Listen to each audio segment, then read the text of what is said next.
Lalabas tayo mula dito sa bahay. Pakita ko lang sa inyo kung ano yung sinasabi kong Sacramento River. Ito, lumalabas tayo sa Matias Street. Love na love ko Matias. Yan kasing lugar na yan ang aming pinanggalingan. Buong Oriensa dyan nagsimula sa Matias Street since 1958, no, ikinasal ang aking mga magulang. Kaya yung Matias kahit saan kami lumipat, hindi ko makakalimutan yung Matias. Yan. Maraming malalaking ibon eh.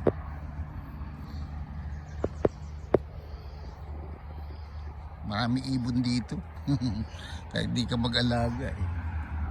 Yan, mga prutas namin nasa harap. Mansanas, orange, grapes. Mayroon pa iba eh. May sinabi sa akin iba yun. Ako lang eh. Tapos mga pine tree. Ito yung sinasabi ko, mga pine tree malalaki. Pwedeng gawing Christmas tree. Yan o. Christmas tree sa Pasko. Pero hindi mo tatanggalin, lalagyan mo lang ng ilaw. Tapos dito pwede kami maglagay ng gate ng Oriensa. Ito amin talaga. Yung kapitbahay wala kasi wala sila entrance ng farm. Dito nakiki-entrance. Yan. Yun yung bahay namin. Malawak pa tong harap eh. Siguro meron pa tong katulad din dun sa likod na ginawa namin laruan. Ganyan kalaki tong harap. Siguro mga 2 hectares pa tong harap. Yan. Ito yung highway. Tawag dito is South River Road. Dito pag nagkaroon kami ng lalagyanan ng mga pwedeng buksan to. Ngayon hindi pwede.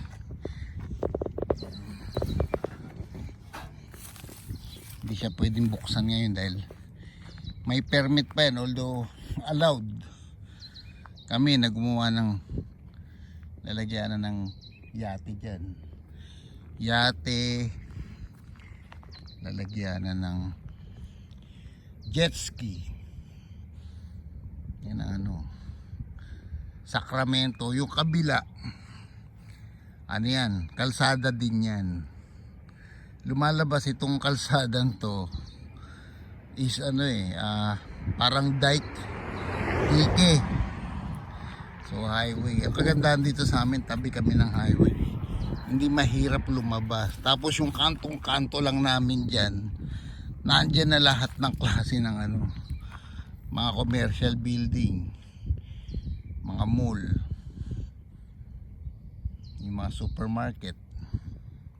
Maganda daw to pag summer kasi maraming yate, maraming nagje-jet ski, maraming nangingisda. Actually pwede naman kami mangisda rito eh. Yun nga lang, kailangan talaga dito may precaution ka lagi. Hindi yung banat ng banat mangingisda ka. Alamin mo kung saan ang mga spot ng pangingisda rito ay malaking ibon.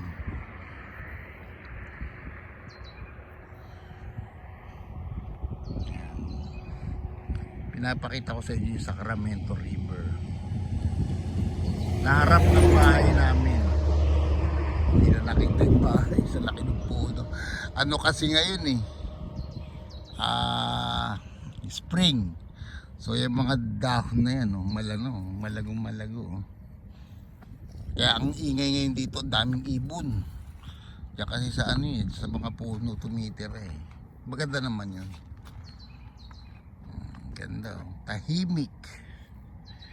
Napakasarap tumira rito sa farm.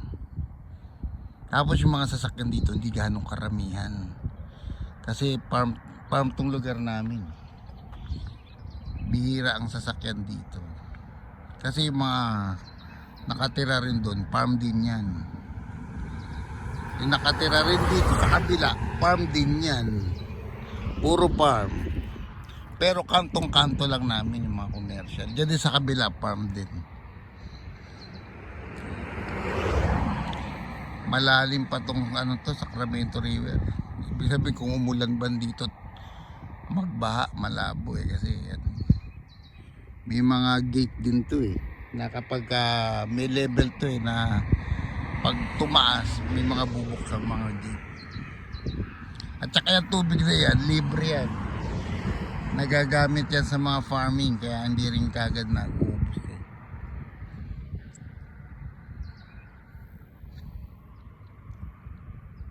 Ganda. Tahimik ang farm. Maganda dito, maganda ang farm namin dito. Miski mga neighbor namin, magaganda. Tahimik. Hindi pa nga kami nag-uusap-usap ng mga neighbor dito. Hindi ko pa nga nakikita mga itsura nila. Pero minsan meron ako isang nakita dito sa kabila, yung gumagawa nga na ano, pag may mga nagdidilig. Lumalabas lang kasi rito actually yung mga ano, yung mga magsasaka. Katulad ko, yung farmer namin, bihira ko lang din makita. Pupunta lang dyan pagka ano, hindi ganong ano, hindi talaga matao. Siguro nasa loob lang din sila ng bahay. Kami nasa loob lang din ng bahay. Ngayon anong oras na? 9 o'clock. Mga anak ko mamaya pa magigising. Mga alas 12. So yan, 12 or 1 gising. Pag alas 2, nahimasmasan na yun. Nahimasmasan na yun sa pagkatulog. Kakain na lang yung mga yun. Ganda na ano, no? Ang ganda ng... Diyan pwede kami mag-jet ski dyan. Yung current niya mabagal, hindi naman siya matulin. Ang tulin lang niya pag umuulan yan. Medyo yung agos medyo malaki. Pero pagka ganyan, halos di gumagalaw. Kaya maganda mag-farm talaga rito. Yan, fishing. May mga kaibigan akong pastor. Pagka nandito kayo, mag-i-enjoy tayo. Dami rito ano. Hindi nga alam, mahal ang pamasahe. At saka mahal mahirap makapasa sa visa. Unless na lang nandito na kayo, kaya may kamag-ano kayo.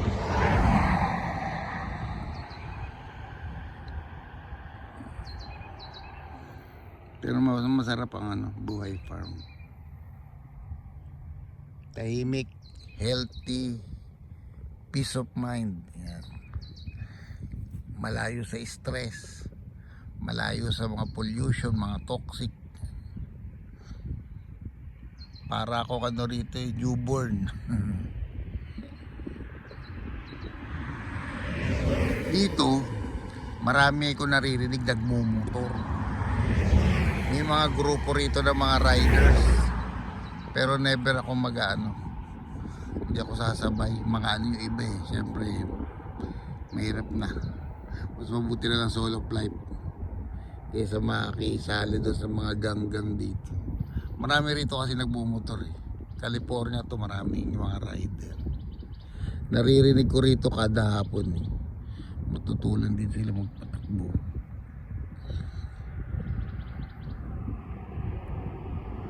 Saka malalaki yung mga truck dito Yun, ganda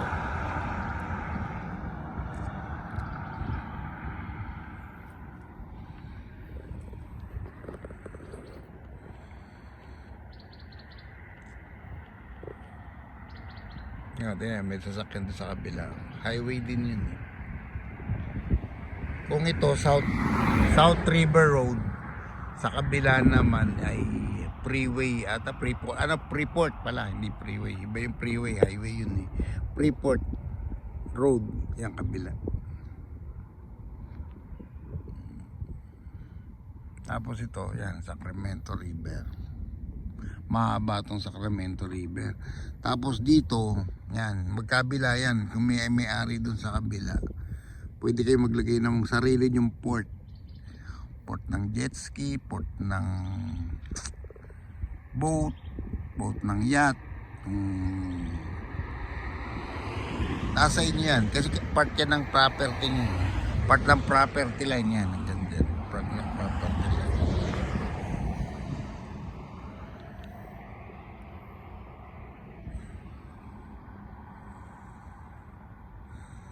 Kami rin ata maglilinis nito eh. Hindi ko naman pwedeng dalhin dito yung ano ba to? Hindi ko pwedeng dalhin dito yung lawnmower.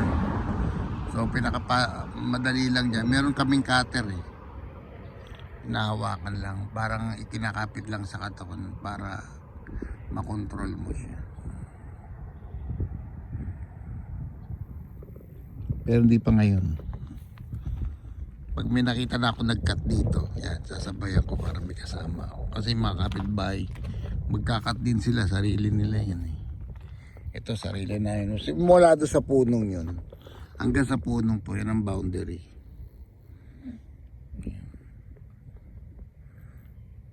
Yan ang property line namin. Ay, doon pa pala, banda ron pa isang puno. Hindi pala ito, may isa pang puno. Tapos itong puno to, lagpas pa ng konti. Hindi pa pala yan. Kasi ang boundary ayun yun. Pababa yan. Yung ano namin daan, mataas tong kalsada to kaya malabong bumaha. Bababa yung road namin. Ang Matias Street Road.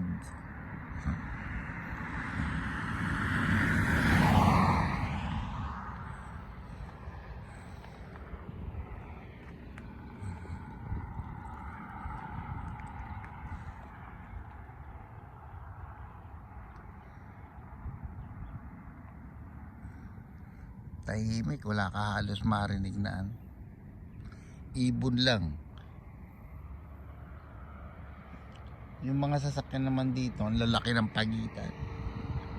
Walang traffic, never ako nakakita ng traffic dito.